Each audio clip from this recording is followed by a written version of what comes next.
3 out of the last 5 seasons, we were 4th in the division. 4th, dead last. 3 out of the last 5 years. Under Dave Gettleman. We're 4th right now, so I'm counting this one. This is the 5th year. We're 4th right now. We've been 3 out of these last 5 seasons, Giants fans. We're 4th. The highest we placed was 2nd last year, and we prayed for the freaking Philadelphia Pigeons to win us a game.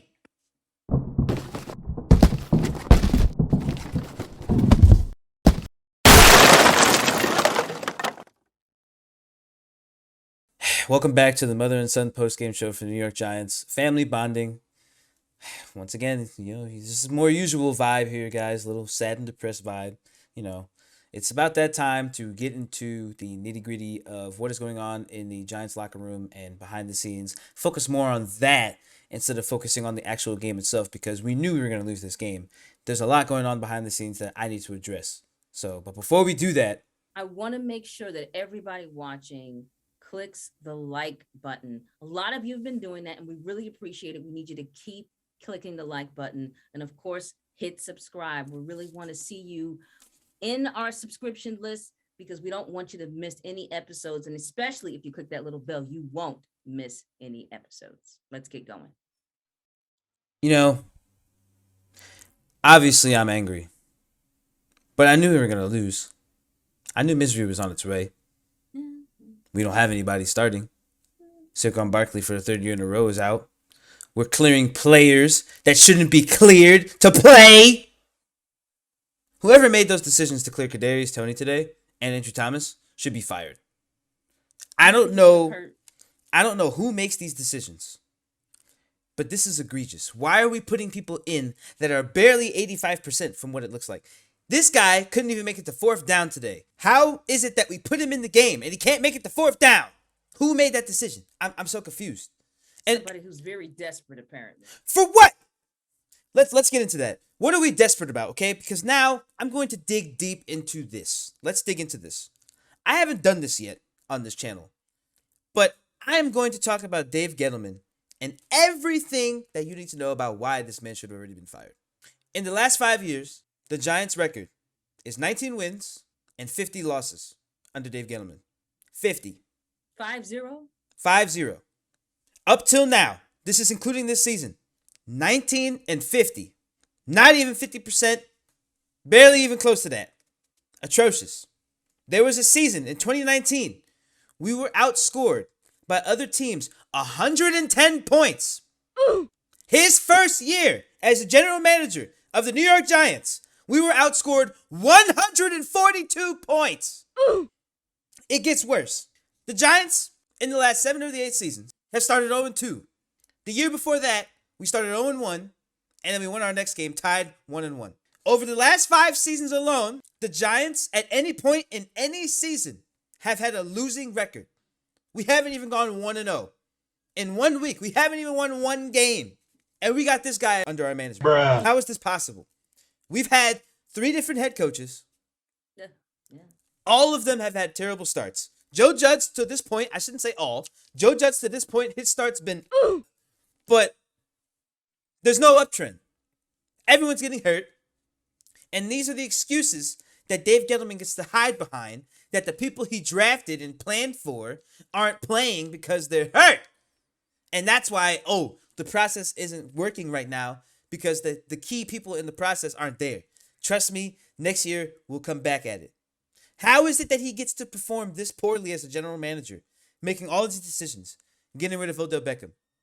You get rid of certain players, but you keep others. You had no problem getting rid of Landon Collins, who you guys claimed you didn't want to pay. I was just thinking of Landon Collins. I was like, that's somebody we probably shouldn't have given up. They claimed that they didn't want to pay him or whatever, but you want to keep someone like Evan Ingram, who wasn't drafted by Dave Gettleman. You want to keep him. Somebody who hasn't done anything of significance for us. Nothing. What has he done aside from lose us games? He somehow got a Pro Bowl option last season that gives, you know what? Let's just give it to him. He's the only person on the team that has over 600 yards for the Giants, and he has 1 freaking touchdown. It baffles me. 3 out of the last 5 seasons, we were 4th in the division. 4th, dead last. 3 out of the last 5 years. Under Dave Gettleman. We're fourth right now, so I'm counting this one. This is the 5th year. We're fourth right now. We've been 3 out of these last 5 seasons, Giants fans. We're fourth. The highest we placed was second last year, and we prayed for the freaking Philadelphia Pigeons to win us a game. True. And they chose to tank and then fired their coach for making that decision to give them the player that they got instead of us. And we're left with Kadarius Toney, which I'm not saying he's bad, but he's an emotional roller coaster. And the guy got cleared to play prematurely. He was not supposed to be playing today. What is the point? We were going to lose regardless. Absolutely. Him, Thomas, and Daniel Jones all should have been wearing street clothes today. We're resting and recuperating for next week. I don't see any reason why we would have needed those guys to be out there today. The fate of this game was surely already called when we found out we were playing. When we saw how great the Rams have been playing this season thus far, we already knew our fate. I don't know that it was worth putting people like Kadarius Toney in further danger of getting even more hurt than he was last week in last week's game. Now I'm hoping that he has something that he can recuperate from before the end of the season. You know, thoughts out to him and also Andrew Thomas, who has suffered a foot injury, and now is being said that, you know, it's ankle. You know, now he has something ankle, and believe me, those two are connected. I'm sure it's the same, all the same limb. Okay, I don't have that information yet, but we will find out in the next day or two. But there was no reason to have players who clearly weren't ready to play a full game because they couldn't. Daniel Jones, he looked like his old self in a bad way, pretty much being read by the defense every drive. This is not the guy we've been seeing. He wasn't ready. He got rocked against Dallas. He got rocked, and he was in concussion protocol. Somehow, as the Sun has said, the management trainers have cleared the guy, but he was not ready to be out there. He didn't look close to the guy who he's been the last few games that we saw glimmers of hope, glimmers of a franchise quarterback. I would like to point out all these people that were cleared to play were first-round draft picks. Why are we just throwing them out there in an already losing season? Play with the backups. Just tank. We already suck. We're not going to beat the Rams. Who in that locker room, in that office as well, thought that we were going to beat the Rams today with that roster? Who? Who legitimately thinks that? And anybody in the comments, I dare you to challenge me. Who out of all of you thought that we were going to win this game? I want to know. I knew we weren't going to win. I'm not mad that we lost. I just want to point this out again. I'm not mad that we lost. I'm mad at the management and the coaching decisions and how Dave Gettleman still has a job after what we have around this team. We have all the talent in the world on paper, and you can't execute it because no one's healthy. I wonder why. There's no real good line. We've addressed the weapons. Line is still trash. You put in your number 4 pick, Andrew Thomas. You put him in on a bad leg. A lineman, a big guy. Why would you do that? Just put the backup in. Just take the L. We lost. It's fine.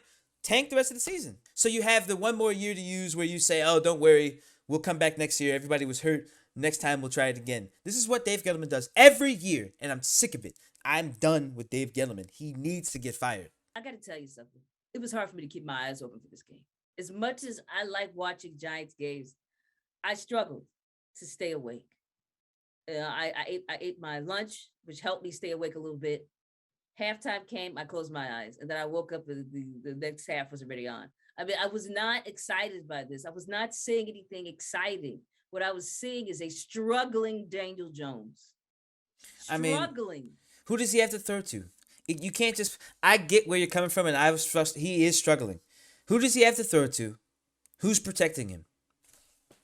Both of those questions are mysteries. CJ Board went out. That's the last line of defense, really, for the wide receivers in terms of starting lineup receivers. He was the last one.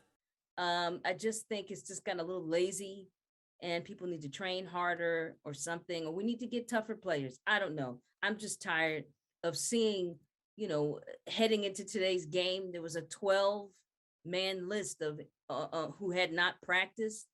or had limited practice and were questionable, or was no information.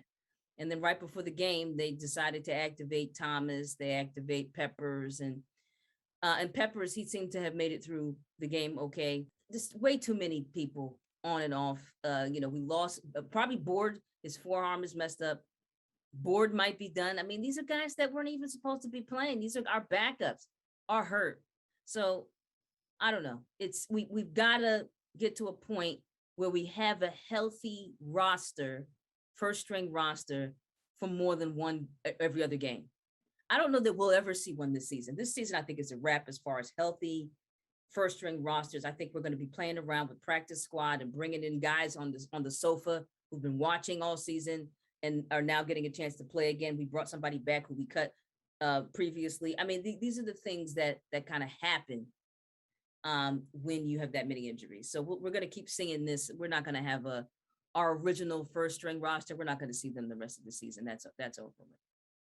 Thanks for watching, guys. As always, please make sure you like and subscribe. It's very important you do that. In this next video, we will be talking about the Giants and Panthers game coming up in a week. So please make sure you stay tuned for that episode. You don't want to miss it. I have the feeling it might be the same outcome from this week, but hopefully maybe the Giants will surprise us. We'll see. And don't forget, make sure you click that like button. A lot of you are doing it. Keep going. I encourage you. We appreciate you. And it helps the algorithm in YouTube when you click the like button. So please make sure you like, or you know what, if you hate it, dislike it. I'm not mad at you for that. All right, everybody. That's all for now. Take care.